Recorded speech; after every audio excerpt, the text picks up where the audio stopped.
Assembly సాక్షిగా రాష్ట్ర అప్పులపై కాంగ్రెస్ తప్పుడు లెక్కలు చెప్పి అడ్డంగా దొరికిపోయిందని ఎమ్మెల్సీ కల్వకుంట్ల కవిత ధ్వజమెత్తారు.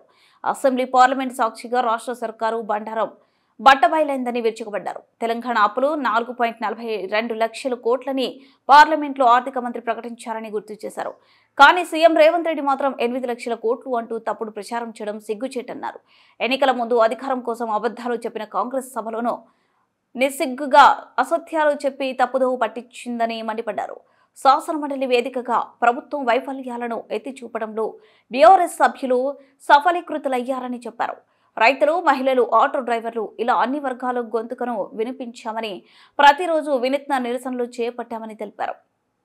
మరి ఈసారి గమనించి గుర్తించి బీఆర్ఎస్ పార్టీ సభ్యులు ప్రజల పక్షాన బలంగా వాయిస్ వినిపించారని చెప్పి మా వెన్ను తట్టడం జరిగింది. అనేక సామాజిక మాధ్యమాల ద్వారా మా అందరికీ కూడా ప్రత్యక్షంగా బీఆర్ఎస్ పార్టీ సభ్యులు మండలిలో లేవనెత్తినటువంటి అంశాలు ప్రభావశీలంగా ఉన్నాయని చెప్పినందుకు మరి మా అందరం కూడా గౌరవనీయులు మసూనాచారి గారి నాయకత్వంలో మండలిలో ఎవరు ఏ సబ్జెక్టు మాట్లాడాలి, ఎవరు దేని మీద ప్రభుత్వాన్ని మరి ఆన్సర్ రాబట్టడానికి ప్రయత్నం చేయాలి, ఏ అంశం మీద ఎవరు ఎక్కువ ఫోకస్ చేయాలి, ఎవరి ఇంట్రెస్ట్, ఎవరి అనుభవం ఏ రంగంలో ఎక్కువ ఉంది అన్నటువంటి విషయాలని అన్నీ కూడా సమాలోచన చేసుకోవడం, అట్లానే దానికి అనుగుణంగా సబ్జెక్ట్స్ను, క్వశ్చన్స్ను డివైడ్ చేసుకొని ఎన్ని టూల్స్ అయితే ఉంటాయో మండలిలో జనరల్గా హౌస్లో చాలా రకాలుగా ప్రశ్నించేటటువంటి అవకాశం ఉంటుంది.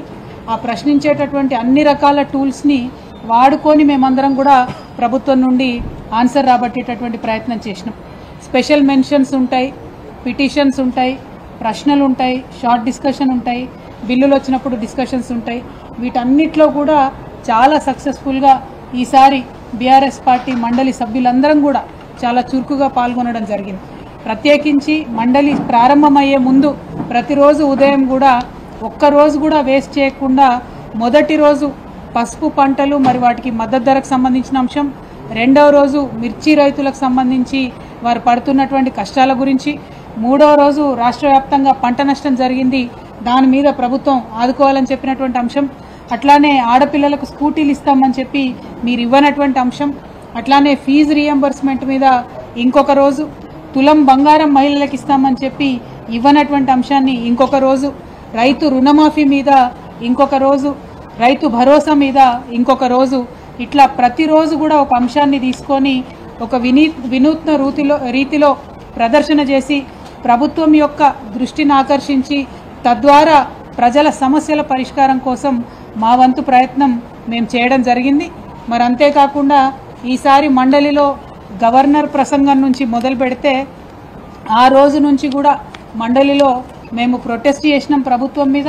గౌరవ ముఖ్యమంత్రి గారు మాట్లాడడానికి వచ్చినప్పుడు అంతకుముందు వారు మా నాయకుడు కేసీఆర్ గారి పైన చేసినటువంటి అనుచిత వ్యాఖ్యలకు ప్రొటెస్ట్ చేయడంతో ఈ సభ ప్రారంభిస్తే చివరి రోజు కూడా మరి ఫీ రీఎంబర్స్మెంట్ విషయంలో ప్రభుత్వం నుంచి ఒక నిర్దిష్టమైనటువంటి జవాబు మేము రాబట్టగలిగినాం.